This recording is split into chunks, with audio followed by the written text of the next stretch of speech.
Hello friends, good evening. আজ সারাদিন বৃষ্টির পর সন্ধেবেলায় যদি একটু গরম গরম স্ন্যাক্স হয়ে যায়, তাও আবার যদি রেস্টুরেন্ট স্টাইলে, তাহলে ক্যা বাত ক্যা বাত। তাই আজকে বানাবো ইভিনিং স্ন্যাক্সের রেসিপি।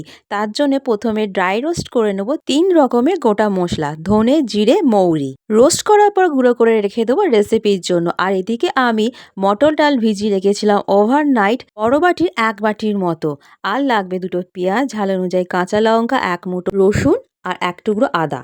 তাই আজকে মটর ডাল দিয়ে মটর পনির পকোড়া বানাবো। তার জন্য প্রথমে মটর ডাল পেস্ট করে নেবো, কাঁচা লঙ্কা। আমি এখানে ঝাল অনুযায়ী 5 পিসের মতন কাঁচা লঙ্কা নিয়েছি, তোমরা তোমাদের ঝাল অনুযায়ী কাঁচা লঙ্কা ইউজ করবে।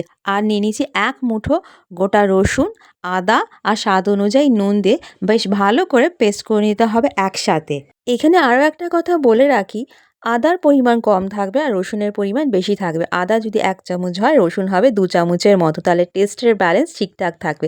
আমার এখানে পেস্ট করা হয়ে গেছে, আর কিছু ইনগ্রিডিয়েন্টস আছে বাকি, অ্যাড করে নিতে হবে। তাহলে চলো শুরু করে দিই। ঝটপট করে কেটে নিতে হবে 2টো মিডিয়াম সাইজের পেঁয়াজ, একদম ছোট ছোট করে টুকরো করে কেটে নেব। আর তার সাথে নিয়ে নেব ধনে পাতা। আমি এখানে 2টো ধনে পাতার স্টিক নিয়েছি, একসঙ্গে ছোট ছোট করে কেটে নেব। ব্যাস, আর কিছু কেটে নেওয়ার নেই, এবার মিশিয়ে নেওয়ার পালা। আদা, রসুন, কাঁচা লঙ্কা দিয়ে পেস্ট করে রাখা মটর ডালের পেস্ট একসঙ্গে ঢেলে দেবো। আর যেহেতু বলেছিলাম আজকে মটর পনির পকোড়া বানাবো, তাই প্রথমেই মটর ডালের পেস্টের সাথে পনির গ্রেট করে নেবো। আর তার সাথে গ্রেট করে নেব সেদ্ধ করে রাখা একটা আলু। বেশ ভালো করে গ্রেট করে মিশিয়ে নেবো। আর কেটে রাখা পেঁয়াজ, ধনে পাতা কুচি, আর তার সঙ্গে 1 চামচের মতো আমচুর পাউডার, 1 চামচের মতো কাশ্মীরি রেড চিলি পাউডার, জুয়ান, কালো জিরে, 1 চামচের মতো অরিগানো দিচ্ছি, যদি থাকে তো দেবে, নাহলে স্কিপ করতে পারো।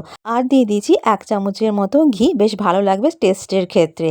আর এখানে বাইন্ডিংয়ের জন্য আর ক্রিস্পিনেসের জন্য ইউজ করেছি বড় বড় 2 চামচের মতো গোবিন্দভোগের চালের গুঁড়ো। তোমরা যদি পারো তো যে কোনো চালের গুঁড়ো ইউজ করতে পারো। সব একসঙ্গে মেখে নেব, এবার ফ্রাই করে নেব। কিন্তু তার আগে 2 চামচে আমি মিশিয়ে নিচ্ছি যে আগে রোস্ট করে রেখেছি ধনে, জিরে, মৌরি, গুঁড়ো মশলা করে রেখেছিলাম, মেশাতে ভুলে গেছিলাম তখন, তাই এখন এই মুহূর্তে মনে পড়ে গেল, তাই এখন 2 চামচের মতন মশলার গুঁড়ো মিশিয়ে দিয়েছি ভালো করে।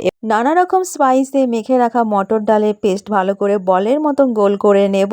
আর ছাঁকা তেলে, রিফাইন অয়েলে বেশ ভালো করে লাল লাল করে ফ্রাই করে নেব, উল্টিয়ে পাল্টিয়ে। ঠিক দেখতে লাগবে গোলাপ জামুনের মতন, তবে এটা গোলাপ জামুন বানাচ্ছি না, বানাচ্ছি আজকে মটর পনির পকোড়া। বেশ ভালো করে ফ্রাই হয়ে গেলে তেল থেকে ছেঁকে তুলে রাখবো। এবার প্লেটিং করে নেবো খুব সুন্দর করে। তাই দেখতে থাকো, স্কিপ করো না, মিস হয়ে যাবে অনেক কিছু। এই পর্যন্ত মটর ডালের পকোড়া কেমন লাগলো প্লিজ কমেন্ট করে জানাবে। তার আগে বলে দিই, আমি এখানে মেয়োনিজ সস দিয়ে ভালো করে প্লেটিং করেছি, ওপর দিয়ে চাট মশলা আর ক্রাশ করে রাখা বাদাম ওপর দিয়ে গার্নিশিং করে ছড়িয়ে দিয়েছি। তাহলে আমার রেডি হয়ে গেল আজকের ইভিনিং স্ন্যাক্সের পকোড়া। আর রেস্টুরেন্ট স্টাইল বলো আর দোকানের মতো বলো, সাজিয়ে নিয়েছি মটর পনির পকোড়া। এবার টেস্টিংয়ের সময় চলে এসেছে। আমার এই সাজিয়ে রাখা প্লেটিংটা দারুণ লেগেছে, আর টেস্টিং তো দারুণ লেগেছে, কিন্তু ট্রাই করতে হবে তোমাদেরকে, নাহলে তোমরা মটর পনির পকোড়ার টেস্ট বুঝতে পারবে না। আজকে ইভিনিং স্ন্যাক্সের রেসিপি কেমন লাগলো প্লিজ কমেন্ট করে জানাবে। ভালো লাগলে অবশ্যই লাইক করবে, শেয়ার করবে অ্যান্ড ফলো করে রাখবে আমাকে।